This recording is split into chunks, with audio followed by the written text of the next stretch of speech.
Well, this is in the series of Goodbye Old Friends. This is a Chinese elm, and not certain yet.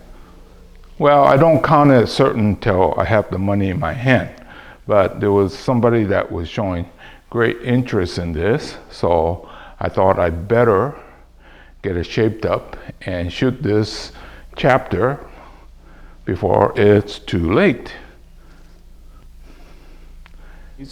But I'm not sure what kind it is.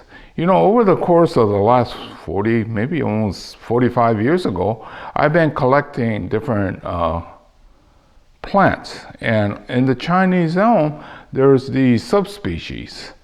And this one here, the leaves tend to be naturally smaller, and quite often it doesn't drop its foliage.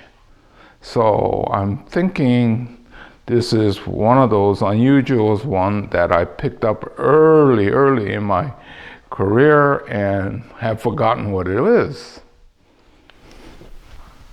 To keep this foliage tight and compact like this, it's constant pruning. You can see the remnants of me having done the electric clipper trick. Well, if I don't, it gets out of hand really fast, within weeks. So, but when you know for sure that somebody is very interested, you go ahead and take your time and do it right. If I was thinking to start this nursery over again, I think I would specialize in Chinese elms. They're one of the hardiest plants, most versatile. You could do all kinds of things with it, and very easy to grow. Especially for us here with a lot of summer heat and dryness, they're probably one of the best. Of course, I would have to add the pines.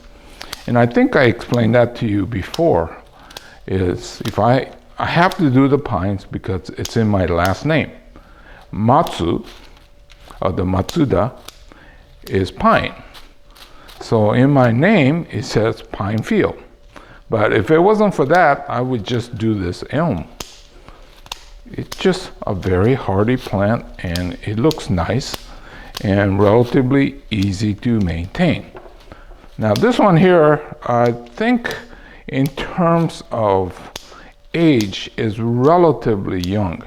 I think maybe a little bit more than 20, but it was started from a hardwood cutting.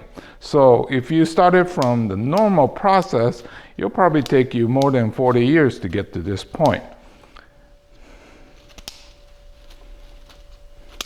So over the course of the years, I have developed different techniques to try to get to a nicer finish faster. One of the difficult things about the electric clipper is hard to get these bottom ones. So I'm gonna have to go in here and make it flat.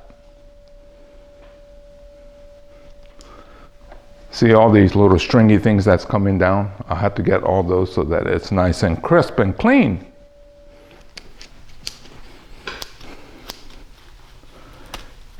Yep, just keep clipping.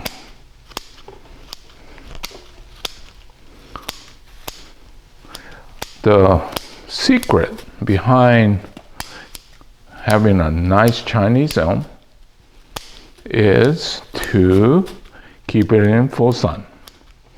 This one is sitting in full sun all day long. Now, when you have a smaller one, it's difficult because the container dries out too fast. But these bigger ones, it's best to keep it in full sun. That's one of the ways to keep this foliage tight. The other is to keep it as root bound as possible and still healthy. Now, some people like to repot things. what happens is that rejuvenates the plant, right? So the foliage gets bigger. But if you keep it in the same container as long as you can, but now that's the tricky part. How long can you keep it in there and then not get unhealthy? So that you have to kind of develop the knowledge on your own, but that's what you do. So this one has not been repotted in the last 4 or 5 years. That's why it's so tight. So now, in terms of fertilizing, I do fertilize it. That makes it nice and lush and green and make it shoot up. So the other thing is just constantly pruning. But if you want a nice specimen like this, those are kind of the basics. Now, I think I told you that this might be a slightly different variety, and that could be the reason for being somewhat small. But even on just the regular type elms, if you follow that basic guide, you'll get a better looking tree.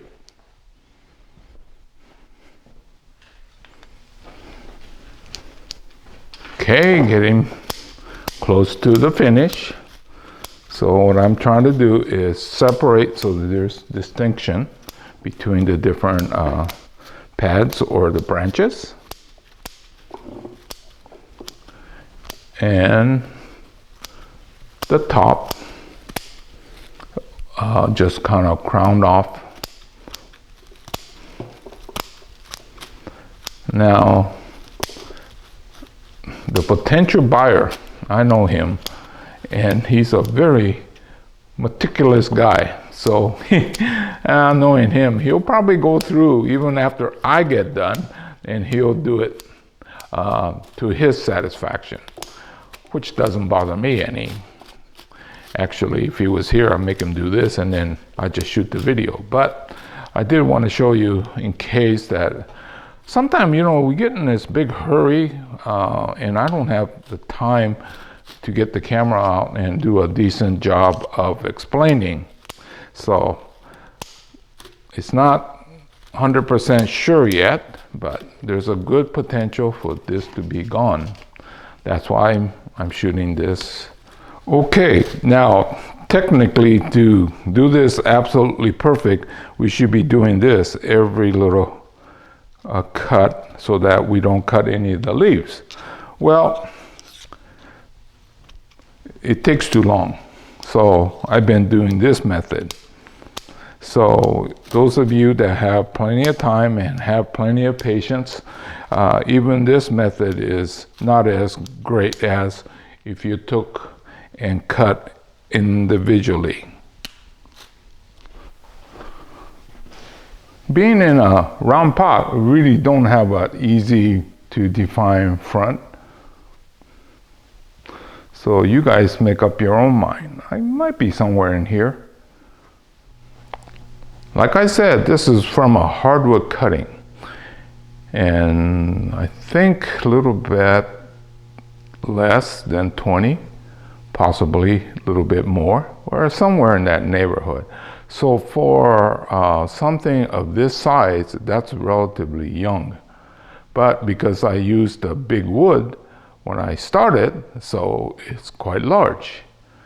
And it has taken me this long to get to this stage where all the branches are in place. This one is pretty close to being perfect. Like I said, this is going to a new home. So this has been the Chinese elm. Subspecies, I'm not sure, but it is slightly different than most of the common Chinese elm. So anyway, this is Hiro saying goodbye, and I'm going to be saying goodbye to this elm, hopefully in the near future.